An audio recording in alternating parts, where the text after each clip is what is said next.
So welcome back to the Daily Wrap. Republicans in Congress are mounting a forceful challenge to President Obama's nuclear deal with Iran. Here is Speaker John Boehner earlier today before a classified meeting with top administration officials. Let me just assure you that members of Congress will ask much tougher questions this afternoon when we meet with the President's team. Because a bad deal threatens the security of the American people, and we're going to do everything possible to stop it. So guys, this kind of raises a two-tiered question. The first question is, how difficult of a sell is this going to be to both houses of Congress, Amy? Well, Senator Dianne Feinstein, the Democrat from California, she said this weekend that it is a tough sell, that Democrats are not on board with this Iran deal. And as we were discussing during the break, there's a protest going on right now in Times Square, and Senator Chuck Schumer has been notably quiet. He has said he needs to review the deal. He may be getting a lot of political pressure from his constituents in New York State who don't like this. Well, Schumer's in a tough spot, isn't he? Yeah, a terribly tough spot, but he's going to have to, we talked about this before the show, he's going to have to decide by his heart because he's got political things pulling him on either side. The thing that I think makes it tougher is the more we hear about it. You know, we heard today the State Department spokesman couldn't confirm or deny whether or not the nuclear watchdog is going to have some separate deal with Iran that we know nothing about. And Kerry's admitted he knows nothing about that. As you hear that information, I don't care what side of the aisle you're on, you've got to be more uncomfortable with this deal. So Noah, a lot of what I think is bothering people as we're sitting here today are some of the things that the Supreme Ayatollah in Iran has been saying in the last few days. I look at that and I don't discount the fact that there's politics in Iran just like there's politics here. Do you think he means it, or do you think he's just being a politician and speaking to the hard line in this country? I don't know if you can say one or the other necessarily. This is a national policy of Iran to seek the elimination of the Jewish state and to be oppose America in the region. And the United States has been inexplicably facilitating that objective over the last several years.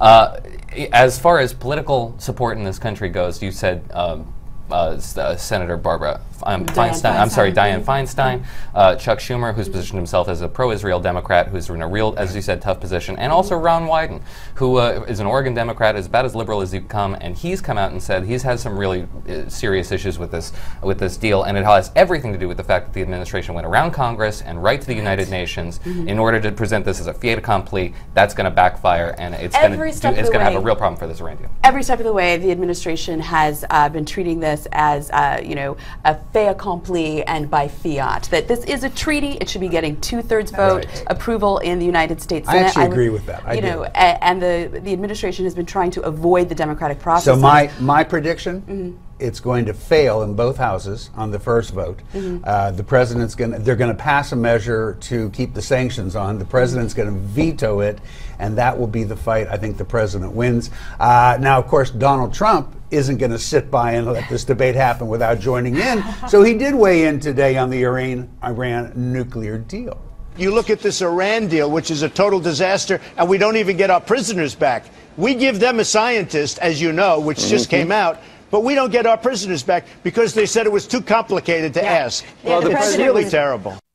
So as I just pointed out, the deal with Iran can still go through even if Congress doesn't really approve it. But Republicans are expected to try and sink it with legislation that would block the president from lifting the sanctions Congress previously put in place. As I noted, the president will have to veto that bill. Question is, can the Republicans gather the 2/3 majority needed to override the veto? I say no. Heather? I think as I said, the more that people find out, you know, talking about the hostages and the fact that they got someone and we didn't, the more that we hear about it, I think the more uncomfortable the electorate is getting, and the senators and the congressmen should be getting. No? Well, the more you learn, the less you like. And something that I think needs more attention here is that President Obama has often said that the Middle East needs to address these issues themselves. Well, this deal puts a heavy thumb on the scales of Middle East politics. Can Congress override the veto? I don't think it can. Will the votes be there? You know? No, I don't think it can, but they don't like it. I'm going to disappoint our audience desperately and continue to agree with you. I hate to have to do it. That can't be good for you. No, it's going to be horrible for my credibility here. But no, I don't see how the Democrats in either chamber of Congress allow a 2/3 majority vote to pass and to eliminate this president's only major legislative accomplishment in his second term, a foreign policy accomplishment at that. Yeah, and with the UN Security Council right. vote, that's going to be lifting the just sanctions don't see regardless. it happening. As I said, I think there will be a problem on the first vote. They will send the president their message, and the president's going to say, yeah, I heard you, I veto, and that veto cannot be overcome. So, does Speaker Boehner have a chance to do anything about this, or is the ship sailed for him too, do you think? Speaker Boehner, as we say, I think that the president is going to get the deal that he wants, and he's going to have a lot of unhappy Democrats and a lot of unhappy Americans. Okay, so if you think that the speaker has a chance to fight President Obama on this deal, then of course go to newsmaxtv.com/comments. Let us know what you think. Again, newsmaxtv.com/comments. We do want to hear from you. We may read it on the air. But coming up first, Pope Francis' popularity taking a hit with Americans. You're going to want to stay tuned for that. This is the Daily Wrap, only on Newsmax TV.